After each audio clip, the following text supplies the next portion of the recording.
This is a reading of J.R.R. Tolkien's The Silmarillion, Chapter 18 of the Quinta Silmarillion, of the Ruin of Beleriand and the Fall of Fingolfin.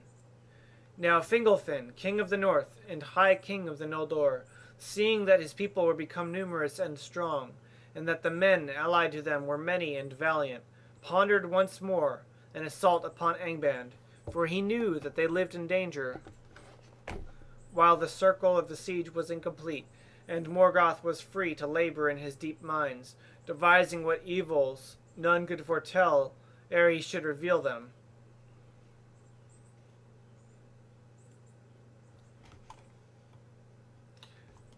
This counsel was wise according to the measure of his knowledge, for the Noldor did not yet comprehend the fullness of the power of Morgoth, nor understand that their unaided war upon him was without final hope, whether they hasted or delayed. But because the land was fair, and their kingdoms wide, most of the Noldor were content with things as they were, trusting them to last, and slow to begin an assault in which many must surely perish, were it in victory or in defeat. Therefore they were little disposed to hearken to Fingolfin, and the sons of Fëanor at that time least of all. Among the chieftains of the Noldor, Angrod and Agnor alone were of like mind with the king, for they dwelt in regions whence Thangorodrim could be descried, and the threat of Morgoth was present to their thought. Thus the designs of Fingolfin came to naught, and the land had peace yet for a while. But when the sixth generation of men after Beor and Marach were not yet come to full manhood, it being then 400 years, and 50 since the coming of Fingolfin, the evil befell that he had long dreaded, and yet more dire and sudden than his darkest fear. For Morgoth had long prepared his force in secret, while ever the malice of his heart grew greater, and his hatred of the Noldor more bitter, and he desired not only to end his foes, but to destroy also and defile the lands that they had taken and made fair. And it is said that his hate overcame his counsel, so that if he had but endured to wait longer, until his designs were full, then the Noldor would have perished utterly. But on his part he esteemed too lightly the valor of the elves, and of men he took yet no account.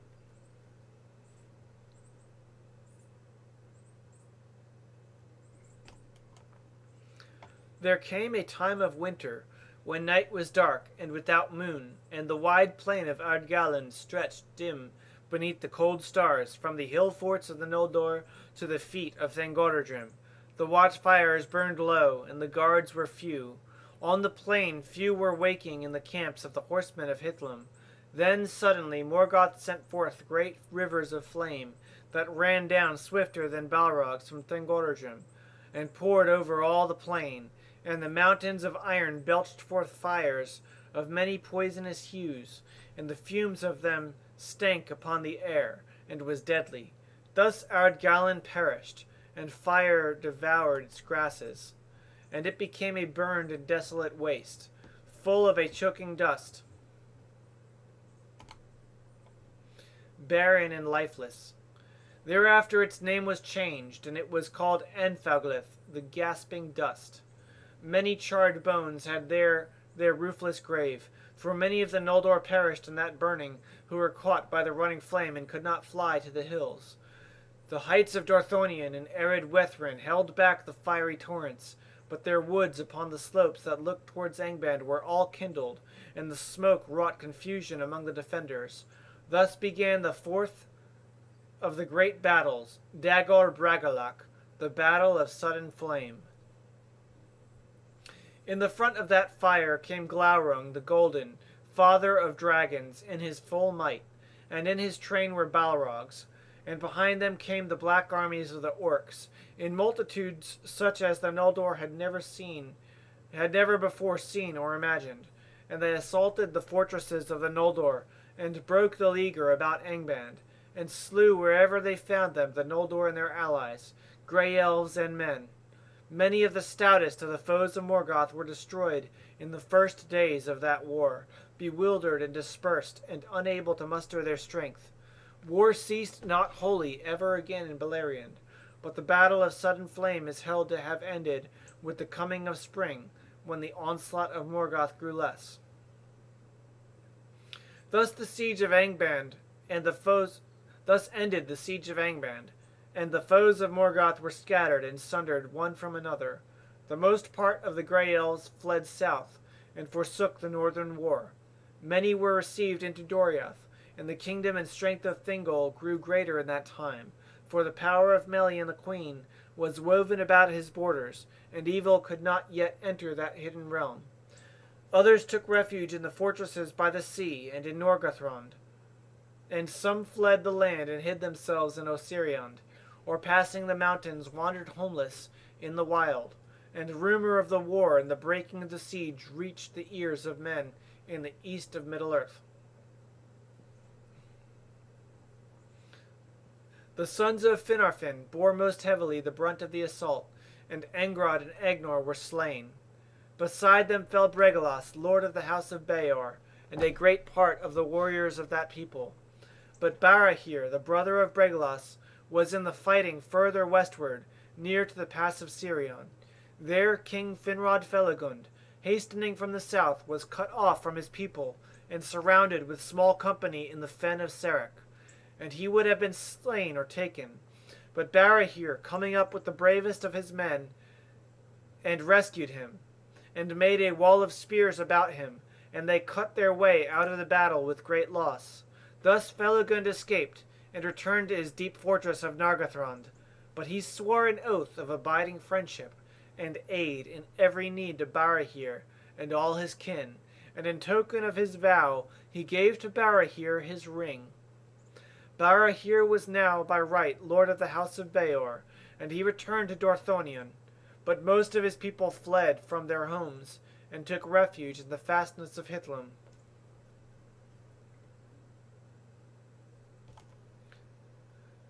So great was the onslaught of Morgoth that Fingolfin and Fingon could not come to the aid of the sons of Finarfin, and the hosts of Hithlum were driven back with great loss to the fortresses of Ered Wethrin, and these they hardly defended against the orcs.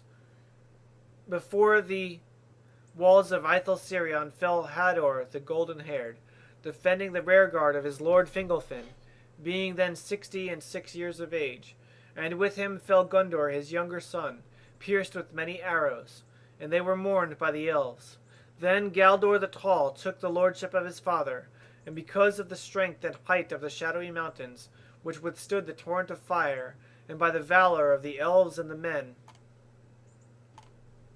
of the north, which neither Orc nor Balrog could yet overcome, Hithlum remained unconquered, a threat upon the flank of Morgoth's attack. But Fingolfin was sundered from his kinsmen by a sea of foes. For the war had gone ill with the sons of Feanor, and well nigh all the east marches were taken by assault. The pass of Aglon was forced, though with great cost the hosts of Morgoth, and Celegorm and Curufin, being defeated, fled south and west by the marches of Doriath, and coming at last to Nargothrond, sought harbour with Finrod Felagund. Thus it came to pass that their people swelled the strength of Nargothrond, but it would have been better, as was after seen, if they had remained in the east among their own kin. Maedhros did deeds of surpassing valor, and the orcs fled before his face, for since his torment upon Thangorodrim, his spirit burned like a white fire within, and he was as one that returns from the dead. Thus the great fortress upon the hill of Himring could not be taken, and many of the most valiant that remained, both of the people of Dorthonion and of the east marches, rallied there to Maedhros. And for a while he closed once more the pass of Aglon, so that the orcs could not enter Beleriand by that road. But they overwhelmed the riders of the people of Feanor upon Lothlon, for Glaurung came thither, and passed through Maglar's Gap, and destroyed all the land between the arms of Gelion.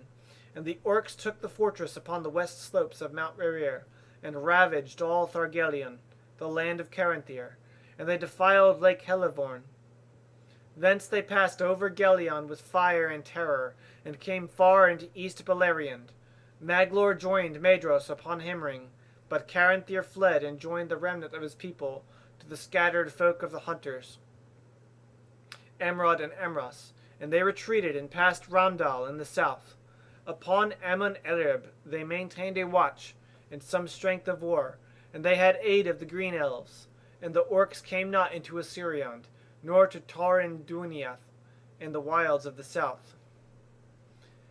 Now news came to Hithlum that Dorthonion was lost, and the sons of Finarfin overthrown, and that the sons of Feanor were driven from their lands. Then Fingolfin beheld, as it seemed to him, the utter ruin of the Noldor, and the defeat beyond redress of all their houses, and filled with wrath and despair he mounted upon Rochalar, his great horse, and rode forth alone, and none might restrain him. He passed over Dor Nu Falgalith like a wind amid the dust, and all that beheld his onset fled in amaze, thinking that Orome himself was come. For a great madness of rage was upon him, so that his eyes shone like the eyes of the Valar. Thus he came alone to Angband's gates, and he sounded his horn, and smote once more upon the brazen doors, and challenged Morgoth to come forth to single combat, and Morgoth came.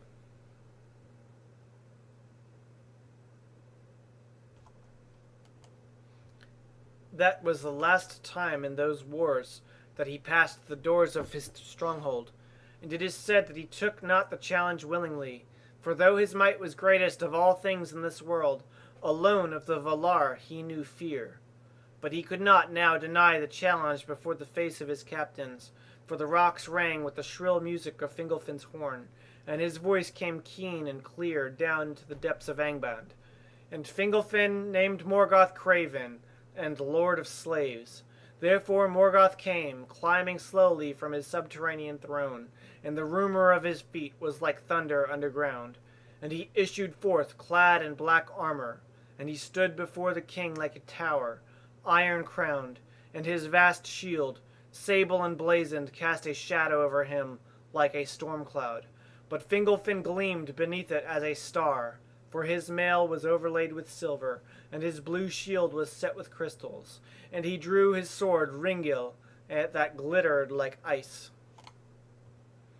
Then Morgoth hurled aloft Grond, the hammer of the underworld, and swung it down like a bolt of thunder, but Fingolfin sprang aside, and Grond rent a mighty pit in the earth, whence smoke and fire darted. Many times Morgoth essayed to smite him, and each time Fingolfin leapt away, as a lightning shoots from under a dark cloud, and he wounded Morgoth with 7 wounds. And 7 times Morgoth gave a cry of anguish, whereat the hosts of Angband fell upon their faces in dismay, and the cries echoed in the Northlands. But at the last the king grew weary, and Morgoth bore down his shield upon him. Thrice he was crushed to his knees, and thrice arose again and bore up his broken shield and stricken helm. But the earth was all rent and pitted about him, and he stumbled and fell backward before the feet of Morgoth. And Morgoth set his left foot upon his neck, and the weight of it was like a fallen hill. Yet with his last and desperate stroke Fingolfin hewed the foot with Ringil, and the blood gushed forth black and smoking and filled the pits of Grond. Thus died Fingolfin, high king of the Noldor, most proud and valiant of the elven kings of old. The orcs made no boast of that duel at the gate, neither do the elves sing of it, for their sorrow is too deep. Yet the tale of it is remembered still, for Thorondor, king of eagles, brought the tidings to Gondolin, and to Hithlum afar off. And Morgoth took the body of the elven king and broke it, and would cast it to his wolves. But Thorondor came hasting from his eyrie among the peaks of the Crissaegrim, and he stooped upon Morgoth, and marred his face. The rushing of the wings of Thorondor was like the noise of the winds of Manwë, and he seized the body in his mighty talons, and soaring suddenly above the darts of the orcs, he bore the king away. And he laid him upon a mountain top that looked forth from the north upon the hidden valley of Gondolin, and Turgon coming built a high cairn over his father. No orc dared ever after to pass over the mount of Fingolfin, or draw nigh his tomb, until the doom of Gondolin was come, and treachery was born among his kin. Morgoth went ever halt of 1 foot after that day, and the pain of his wounds could not be healed, and in his face was the scar that Thorondor made. Great was the lamentation in Hithlum when the fall of Fingolfin became known, and Fingon in sorrow took the lordship of the house of Fingolfin and the kingdom of the Noldor. But his young son Ereinion, who was after named Gil-galad, he sent to the havens.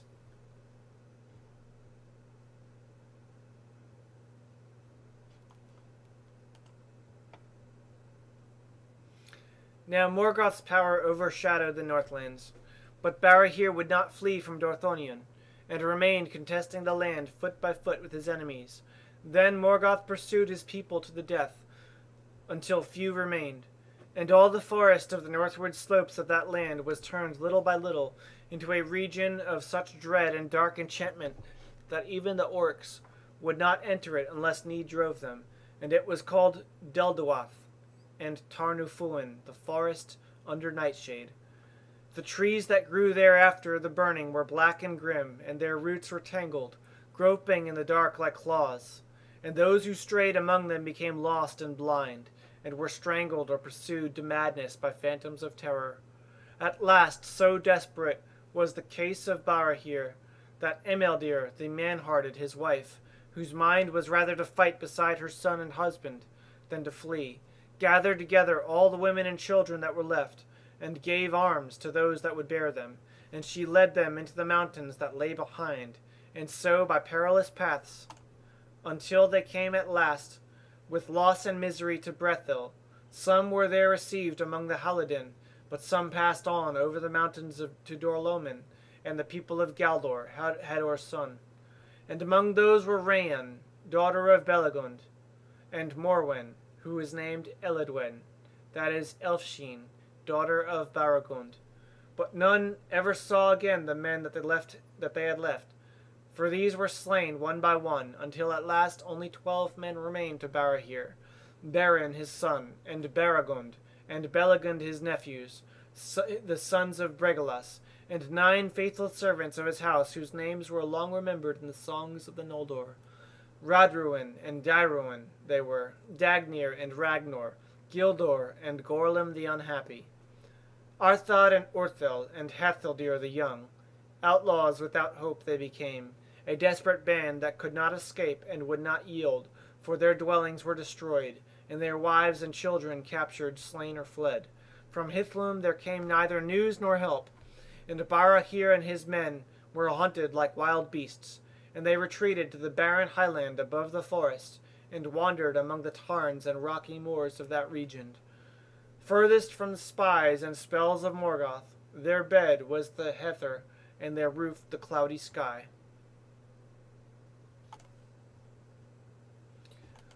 For nigh on 2 years after the Dagor Bragollach, the Noldor still defended the western pass, about the sources of Sirion, for the power of Ulmo was in that water, and Minas Tirith withstood the orcs.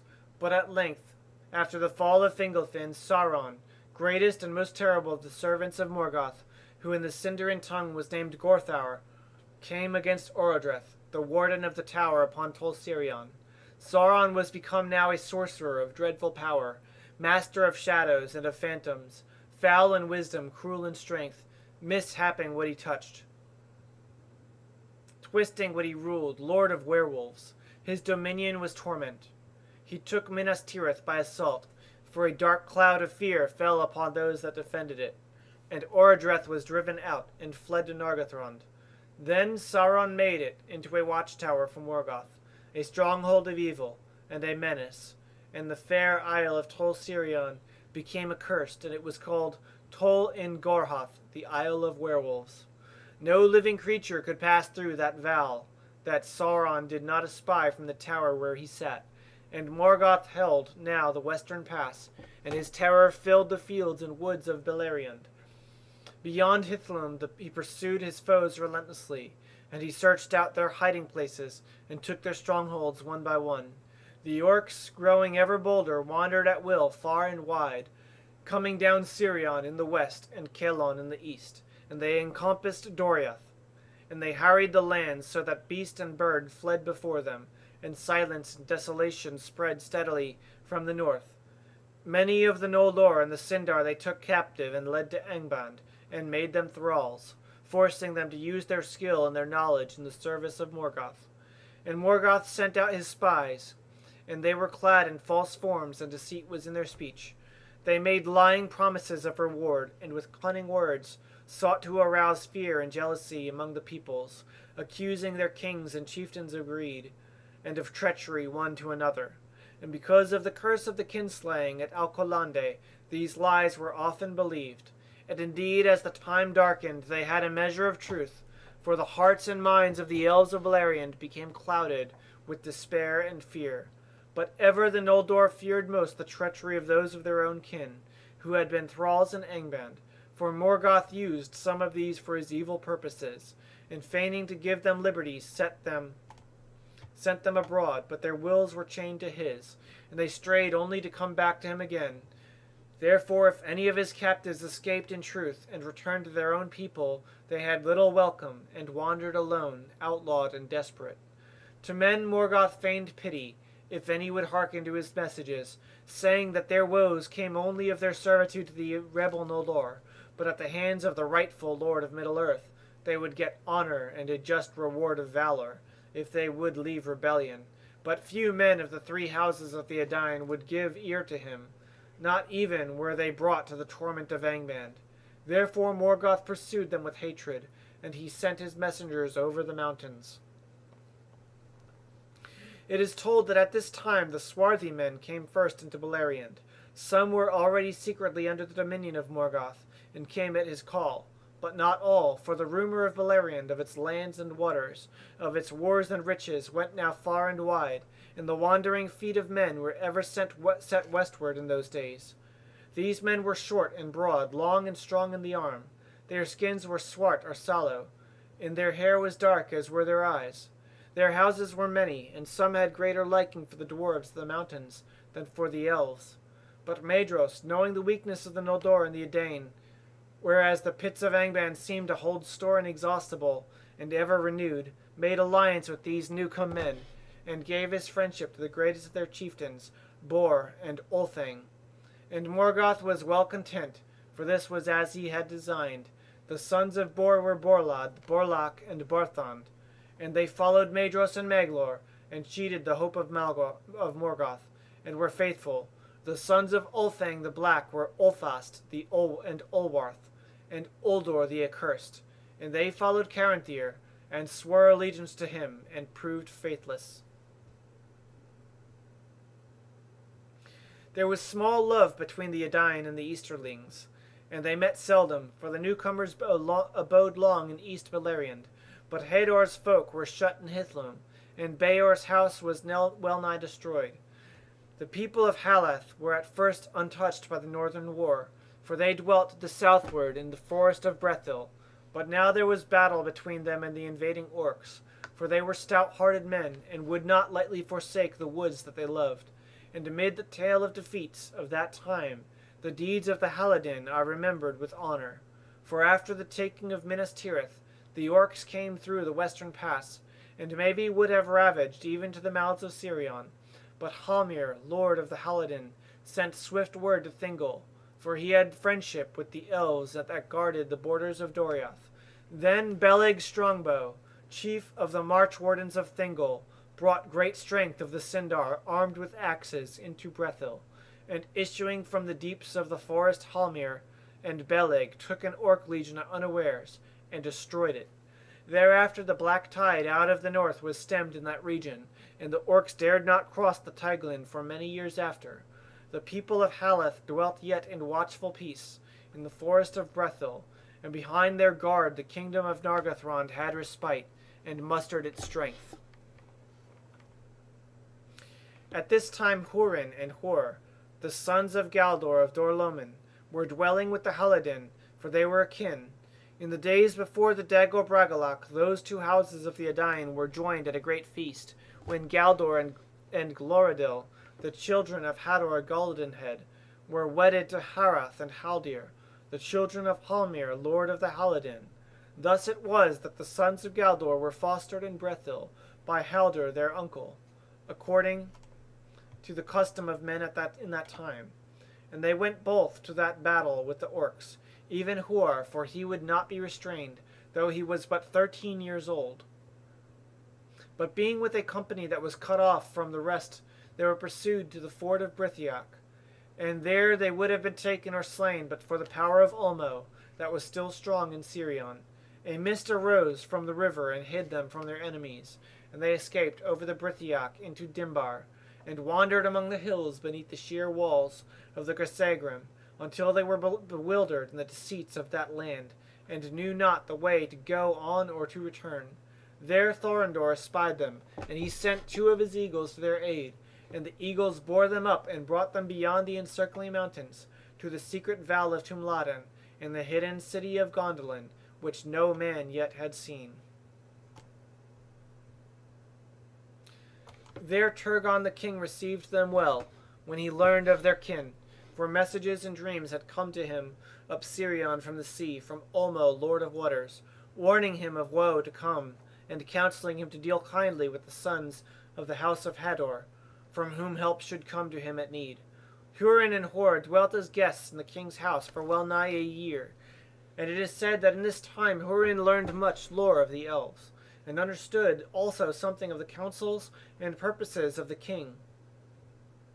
For Turgon took great liking for the sons of Galdor, and spoke much with them, and he wished indeed to keep them in Gondolin out of love, and not only for his law that no stranger, be he elf or man, who found a way to the secret kingdom and looked upon the city, should ever depart again, until the king should open the leaguer, and the hidden people should come forth. But Hurin and Hor desired to return to their own people and share in the wars and griefs that now beset them. And Hurin said to Turgon, Lord, we are but mortal men, and unlike the Eldar, they may endure for long years awaiting battle with their enemies in some far distant day. But for us the time is short, and our hope and strength soon wither. Moreover, we did not find the road to Gondolin, and indeed we do not know surely where this city stands. For we were brought in fear and wonder by the high ways of the air, and in mercy our eyes were veiled. Then Turgon granted his prayer, and he said, By the way that you came you have leave to depart, if Thorondor is willing.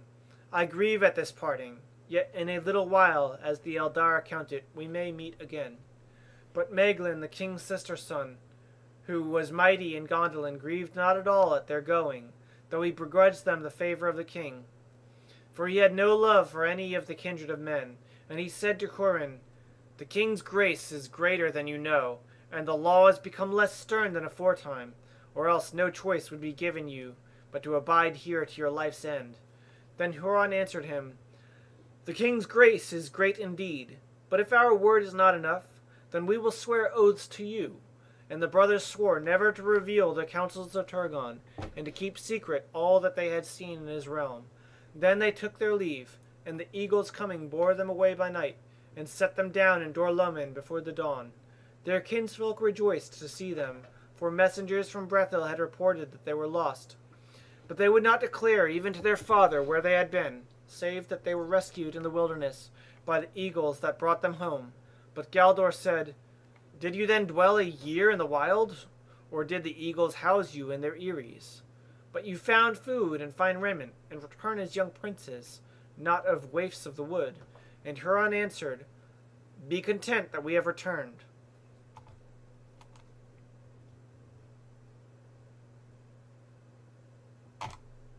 For only under an oath of silence was this permitted.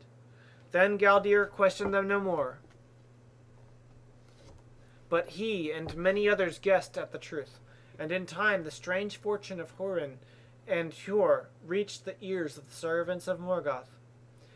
Now when Turgon learned of the breaking of the leaguer of Angband, he would not suffer any of his own people to issue forth to war, for he deemed that Gondolin was strong, and the time not yet ripe for its revealing.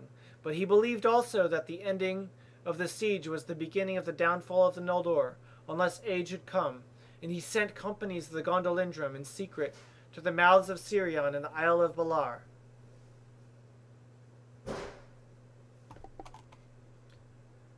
There they built ships, and set sail into the uttermost west, upon Turgon's errand, seeking for Valinor to ask for pardon and aid of the Valar, and they besought the birds of the sea to guide them. But the seas were wild and wide, and shadow and enchantment lay upon them, and Valinor was hidden. Therefore none of the messengers of Turgon came into the west, and many were lost and few returned, but the doom of Gondolin drew nearer. Rumor came to Morgoth of these things, and he was unquiet amidst his victories. And he desired greatly to learn tidings of Felagund and Turgon, for they had vanished out of knowledge, and yet were not dead, and he feared what they might yet accomplish against him. Of Nargothrond he knew indeed the name, but neither its place nor its strength, and of Gondolin he knew nothing, and the thought of Turgon troubled him the more. Therefore he sent forth ever more spies into Beleriand, and he recalled the main hosts of the orcs to Angband, for he perceived that he could not yet make a final and victorious battle until he had gathered new strength, and that he had not measured rightly the valor of the Noldor, nor the might in arms of the men that fought beside them. Great though his victory had been in the Bragollach, and in the years after, and grievous the harm that he had done to his enemies, his own loss had been no less. And though he held Dorthonion and the pass of Sirion, the Eldar, recovering from their first dismay, began now to regain what they had lost. Thus Beleriand in the south had a semblance of peace again for but a few brief years. But the forges of Angband were full of labor. When 7 years had passed since the fourth battle, Morgoth renewed his assault, and he sent a great force against Hithlum. Then the attack on the passes, the shadowy mountains, was bitter, and in the siege of Ithel Sirion, Galdor the Tall, lord of Dor-lomin, was slain by an arrow. That fortress he held on behalf of Fingon, the High King. And in that same place his father, Hador Lorindal, died but a little time before. Hurin, his son, was then newly come to manhood, but he was great in strength both of mind and body, and he drove the orcs with heavy slaughter from arid Wethrin, and pursued them far across the sands of Anfeglith. But King Fingon was hard put to it to hold back the army of Angband that came down from the north, and battle was joined upon the very plains of Hithlum. There Fingon was outnumbered, but the ships of Círdan sailed in great strength up the Firth of Drengist, and in the hour of need the elves of the Falas came upon the host of Morgoth from the west. Then the orcs broke and fled, and the Eldar had the victory, and their horsed archers pursued them, even into the Iron Mountains. Thereafter Hurin, son of Galdor, ruled the house of Hador in Dor-lomin, and served Fingon. Hurin was of less stature than his fathers, or his son after him, but he was tireless and enduring in body, lithe and swift, after the manner of his mother's kin, Harath of the Halidin. His wife was Morwen Elidwin, daughter of Beragond.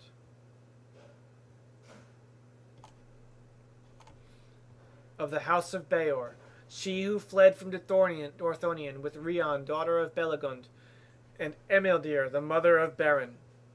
In that time also the outlaws of Dorthonion were destroyed, as is told hereafter, and Beren, son of Barahir, alone escaping, came hardly into Doriath. Please purchase your own copy of the Silmarillion. This is just a reading.